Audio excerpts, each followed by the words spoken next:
Hello, welcome to LADA Life. I'm Linnea May Huxford, and today I am going to show you what happens with my MiniMed 780G insulin pump if it goes alert before low and I don't do anything about it. So it starts off very quiet and then it will get louder. So let's listen in and see what happens.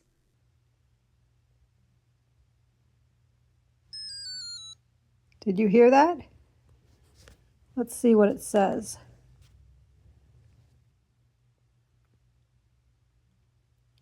Alert before low. Sensor glucose approaching low limit.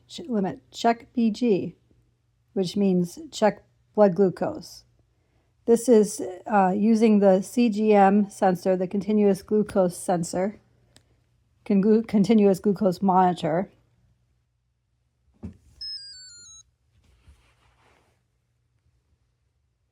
I have the pump connected to my phone and also to my watch.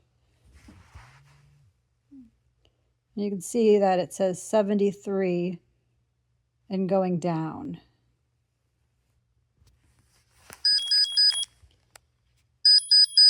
There, that's what happens if you don't respond to the alert before low. Can't miss that, right?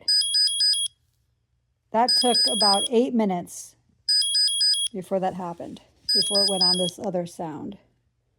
So it's been about 8 minutes. I was ignoring it. It says alert before low. Now if I click OK,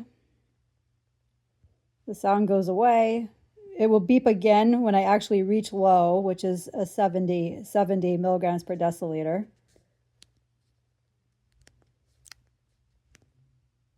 You can see that my volume is on the lowest volume. If I wanted it to be silent, I could click on silent sensor alerts.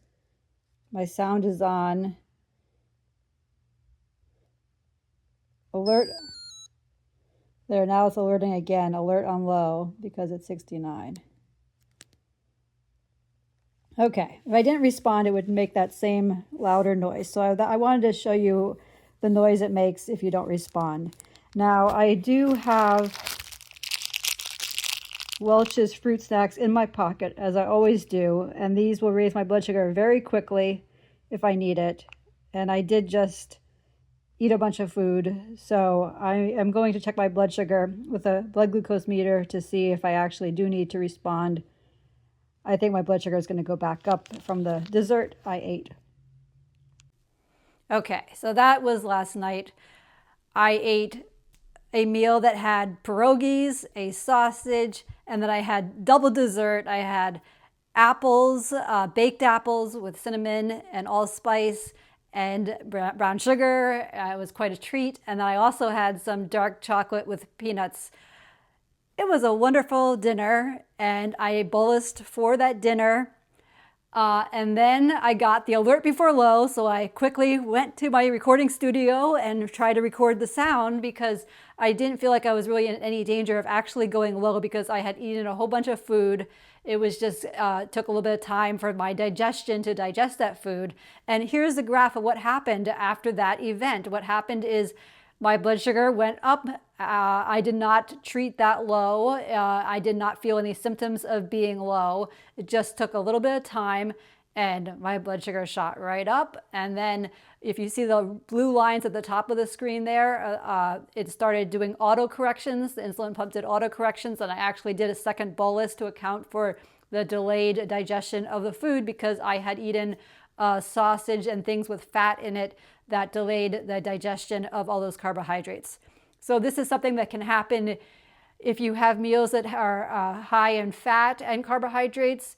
It can be a delayed process and you might get a second rise in blood sugar, or if you do a high amount of insulin or even a normal amount of insulin with your meal, there is a possibility of going low or getting the alert before low, but not actually going too low.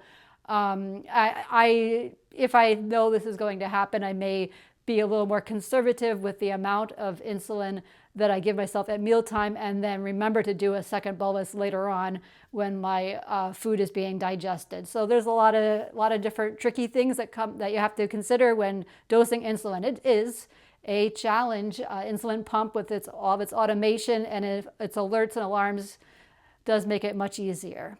I hope this was insightful if you are considering the MiniMed 780G insulin pump. I have other videos on YouTube that go into a lot of detail about this insulin pump.